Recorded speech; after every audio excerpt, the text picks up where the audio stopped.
ನಡಿ ಈಗ ಶುರು ಮಾಡೋಣ.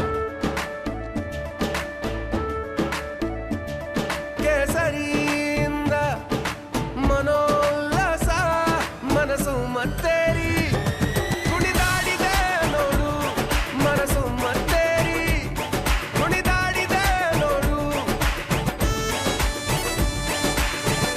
ಕ್ಷಣ ಕ್ಷಣವೂ ಆಚರಿಸಿ ಕೇಸರಿ ಹಬ್ಬ. ವಿಮಲ್ ಬಾಯಲ್ಲಿ ಹೇಳಿ ಕೇಸರಿ. ಪ್ರಕರಣ ಸಂಬಂಧ ಪ್ರಜ್ವಲ್ ವಿಡಿಯೋ ರಿಲೀಸ್ ಆಗ್ತಾ ಇದ್ದಂತೆ ಎಸ್ಐಟಿ ಫುಲ್ ಅಲರ್ಟ್ ಆಗಿದೆ.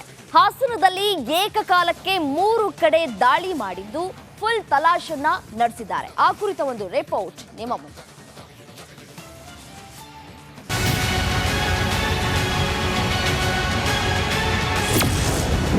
ಪ್ರಜ್ವಲ್ ವಿಡಿಯೋ ಬೆನ್ನಲ್ಲೇ ಎಸ್ಐಟಿ ಅಲರ್ಟ್. ಹಾಸನದಲ್ಲಿ ಏಕಕಾಲದಲ್ಲಿ 3 ಕಡೆ ರೇಡ್.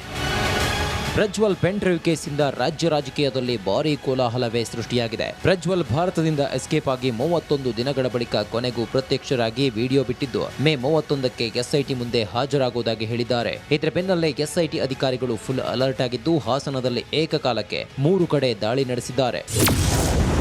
ಪ್ರಜ್ವಲ್ ರೇವಣ್ಣ ನಿವಾಸಕ್ಕೆ ಎಸ್ಐಟಿ ಎಫ್ಎಸ್ಎಲ್ ಎಂಟ್ರಿ. ಹಾಸನದಲ್ಲಿರುವ ಪ್ರಜ್ವಲ್ ರೇವಣ್ಣ ನಿವಾಸಕ್ಕೆ ಎಸ್ಐಟಿ ಹಾಗೂ ಎಫ್ಎಸ್ಎಲ್ ಅಧಿಕಾರಿಗಳು ದಿಢೀರ್ ಭೇಟಿ ನೀಡಿದ್ದಾರೆ. ಹಾಸನ, ಹೊಳೆನರಸೀಪುರ, ಗನ್ನಿಗಡ 3 ಕಡೆ ಏಕಕಾಲಕ್ಕೆ ಭೇಟಿ ನೀಡಿ ಫುಲ್ ತಲಾಶ್ ನಡೆಸಿದ್ದಾರೆ. ಹೊಳೆನರಸೀಪುರದಲ್ಲಿರುವ ರೇವಣ್ಣ ನಿವಾಸ, ಹಾಸನದಲ್ಲಿರುವ ಪ್ರಜ್ವಲ್ ನಿವಾಸ ಹಾಗೂ ಗನ್ನಿಗಡ ತೋಟದ ಮನೆಯಲ್ಲೂ ಸ್ಥಳ ಮಹಜರು ನಡೆಸಿದ್ದಾರೆ. ಸತತ 3-4 ಗಂಟೆಗಳ ಕಾಲ ಮನೆಯಲ್ಲಿ ಪರಿಶೀಲನೆ ನಡೆಸಿ ಕೆಲ ದಾಖಲಾತಿಗಳನ್ನು ವಶಕ್ಕೆ ಪಡೆದಿದ್ದಾರೆ. ಸರ್ಚ್ ವಾರೆಂಟ್ನೊಂದಿಗೆ ನಿವಾಸಕ್ಕೆ ಎಂಟ್ರಿ ಕೊಟ್ಟ ಅಧಿಕಾರಿಗಳು ಮನೆಯಲ್ಲಿನ ಮೂಲೆ ಮೂಲೆಯಲ್ಲೂ ಪರಿಶೀಲನೆ ನಡೆಸಿದ್ದಾರೆ. ಪ್ರಜ್ವಲ್ ರೇವಣ್ಣ ವಿಡಿಯೋ ಬಿಟ್ಟ ಬೆನ್ನಲ್ಲೇ ಎಸ್ಐಟಿ ದಾಳಿ ನಡೆಸಿದ್ದು ಯಾವುದಾದರೂ ಸಾಕ್ಷಿ ಸಿಗಬಹುದು ಎಂಬುದರ ಬಗ್ಗೆ ಪರಿಶೀಲನೆ ನಡೆಸಿದೆ. ಮೇ 31ಕ್ಕೆ ಎಸ್ಐಟಿ ಮುಂದೆ ಬರ್ತೀನಿ ಅಂತ, ತನಿಖೆಗೆ ಸಹಕರಿಸ್ತೀನಿ ಅಂತ ಪ್ರಜ್ವಲ್ ರೇವಣ್ಣ ವಿಡಿಯೋ ಬಿಟ್ಟ ಬೆನ್ನಲ್ಲೇ ತಲಾಶ್ ಜೋರಾಗಿದೆ. ಯಾವುದಾದರೂ ಮಾಹಿತಿ ಸಿಗಬಹುದು ಎಂದು ತಲಾಶ್ ನಡೆಸಿದೆ. ಇವೆಲ್ಲದರ ಮಧ್ಯೆ ಶುಕ್ರವಾರ ಬರ್ತೀನಿ ಅಂತ ಹೇಳಿರೋ ಪ್ರಜ್ವಲ್ನ ಬಂಧಿಸಲು ಎಸ್ಐಟಿ ತುದಿಗಾಲಲ್ಲಿ ನಿಂತಿದೆ. Bureau report, republic Kannada.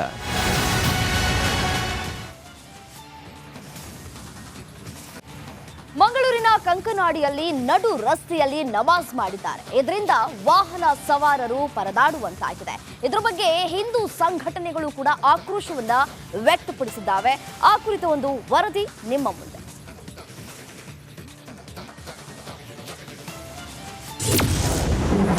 ನಡು ರಸ್ತೆಯಲ್ಲೇ ನಮಾಜ್ಗೆ ಕುಳಿತ ಯುವಕರು. ವಿವಿಧ ಹಿಂದೂ ಪರ ಸಂಘಟನೆಗಳು ಆಕ್ರೋಶ.